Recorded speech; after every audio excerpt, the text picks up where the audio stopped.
Is our top focus this hour. Let's begin with all the latest coming in the dramatic struggle for democracy. Thousands of people in Belarus have been taking to the streets daily since August 9 to protest against the recent presidential elections that they call fraudulent. Belarusians are frustrated with the official results that gave overwhelming victory to authoritarian President Alexander Lukashenko, who has ruled the country for 26 years now. The largest and most determined protests ever in independent Belarus demanding Lukashenko's resignation have now entered their 15th day. A crowd of about 200,000 rallied against Lukashenko in central Minsk and approached the Independence Palace, that is the president's working residence. The authoritarian president made a show of defiance against massive protests, flying over protesters in his helicopter and landing at his residence while demonstrators massed outside his property.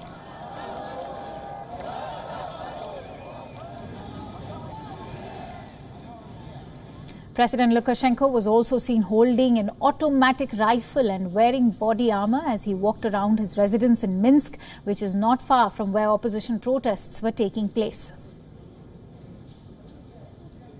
The protesters have gained support from across the border. In Ukraine, around 1,000 residents of Kiev formed a human chain in solidarity with Belarusian protesters on Sunday. At the end of the demonstration, a picture of Belarusian President Alexander Lukashenko was set alight by the demonstrators.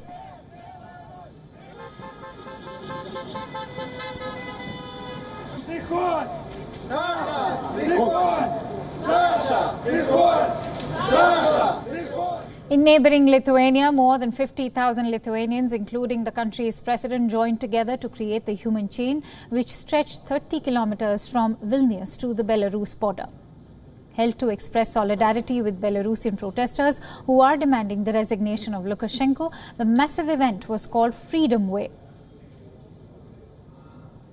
Aš didžiuojuosi savo tauta, kuri atsiliepė į laisvės kelio šaukinį Baltarusijos žmonėms padrąsinti. Nes mes esame neabejingi ir niekada nebūsime abejingi. Belarus is reeling under a democratic vacuum since August 9, when fraudulent election results led to the uprising.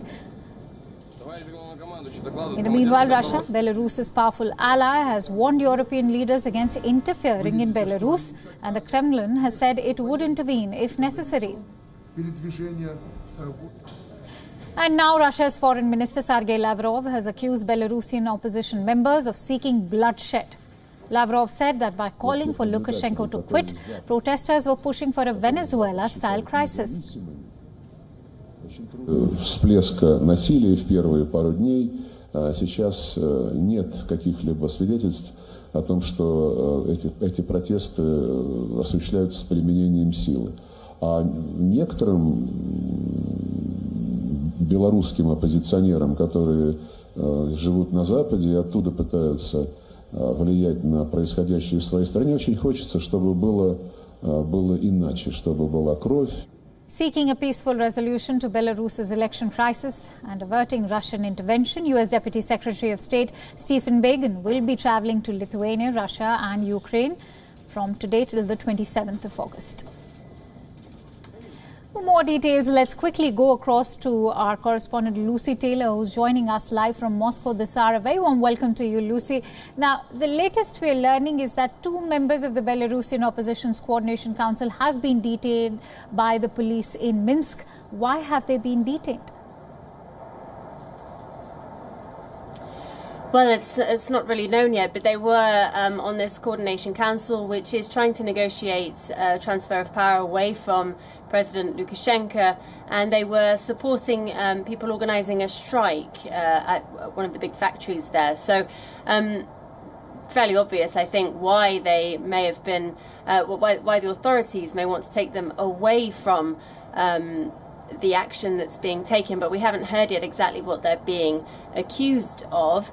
But this comes, as you say, after absolutely huge protests on Sunday, at a time when people had been saying that perhaps the protests were losing steam. It seemed that that absolutely wasn't the case this weekend. They've been bigger than ever, with tens of thousands of people flooding the streets of the capital, Minsk. It really is increasing the pressure on President Lukashenko after just 2 weeks after that disputed election.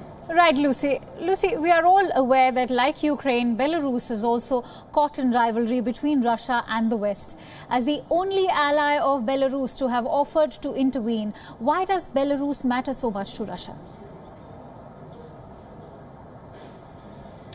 I think there's a long-standing history there and a long-standing legacy between the two countries, as not just as former members of the Soviet Union, but ever since then as well. There's been a very close allyship between the two countries. I think the last thing that Russia wants also is for Belarus to turn towards the European Union and be another country on the border with good relationships with Europe.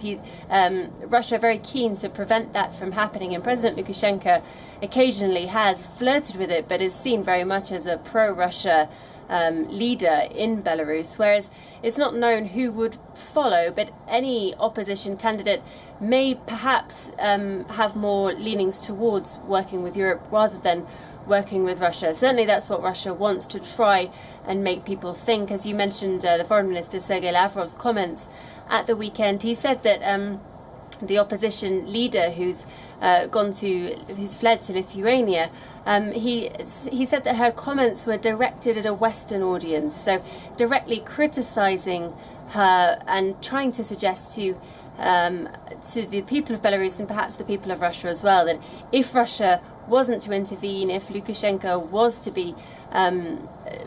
to have power taken away from him, perhaps Belarus would not have the same leanings towards Russia as it does right now. Right. Also, Lucy, U.S. Deputy Secretary of State Stephen Biegun is on a visit to Lithuania, Russia and Ukraine. Is the U.S. role in Belarus getting bigger than before, and why so? Well, I think we haven't seen very much commentary from the United States so far. So the fact that the Deputy Secretary of State has travelled to have these meetings is probably in itself significant. It's unclear really how much support they'd be willing to give, how much diplomatic support they may be willing to give, and what effect that might have. But as you say, he's been to Lithuania to speak to the opposition leader Svetlana Tsikhanovskaya today. He's coming to Moscow on Tuesday to have meetings with senior officials. The situation in Belarus is a big part of that agenda, but it'll also be talking about arms control and North Korea, we're told. So we'll wait for that meeting tomorrow to see whether it may have any difference in the situation. Right, 27th is when his tour will get over. We'll have to wait and watch how that situation pans out and if there is any productive outcome coming out of U.S. intervention. For now, thank you so much, Lucy Taylor, for bringing us all those latest inputs.